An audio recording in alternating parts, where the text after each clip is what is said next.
Several days ago, Khalifa Haftar, the military commander of Libya's eastern government, met Russian Foreign Minister Sergei Lavrov for talks over the situation in the North African country. During the meeting, Haftar said he was visiting Moscow to seek Russia's help in his fight against extremists who have been ravaging Libya since the downfall of former longtime ruler Muammar Gaddafi in 2011. This was Haftar's second visit to Moscow since the summer. The ex-Libyan general was quoted as saying at the start of his negotiations with Lavrov, "Our relations with Russia are crucial. Our goal today is to give life to these relations. We hope we will eliminate terrorism with Russia's help in the nearest future." It would represent a political victory for Russia, but the West has squandered any claims it might have to displaying any concern for the well-being of the Libyan people. On the contrary.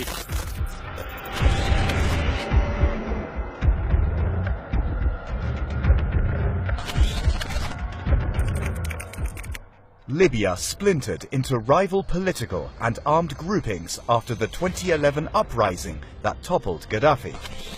The nation remains deeply divided between factions based in the east and west that back rival governments and parliaments.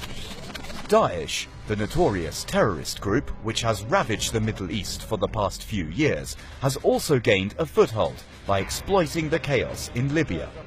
Russia's intervention in Syria and its success in degrading the offensive capabilities of terror groups and pushing them to the brink of total defeat in the Arab country has prompted other nations feeling threatened by terror to look to Moscow for help.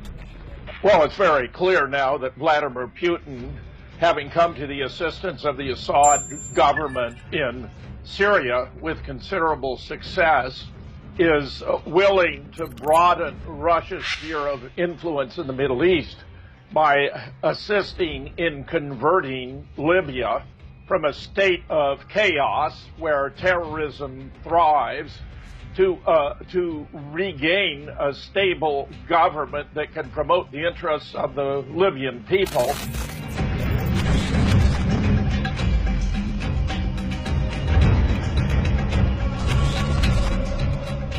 It is still unclear if Russia will accept Haftar's request for help in Libya's fight against extremist groups.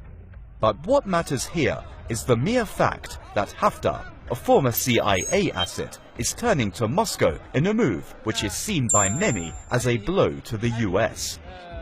Russia will benefit, the Libyan people will benefit, the Middle East will benefit, and it will reveal the poverty and criminality of NATO and the Western powers who brought about this calamity in Libya, which was solely to advance their own political agendas and had nothing to do with benefiting the people of Libya or taking out an abusive dictator. Washington considers itself as the #1 superpower, which wields much more influence over global affairs than any other country. The US failure in its so-called war on terror following the rise of Daesh and its negative role in Syria, where the White House has consistently helped the same terror groups it claims to be fighting, have discredited Washington in the international arena.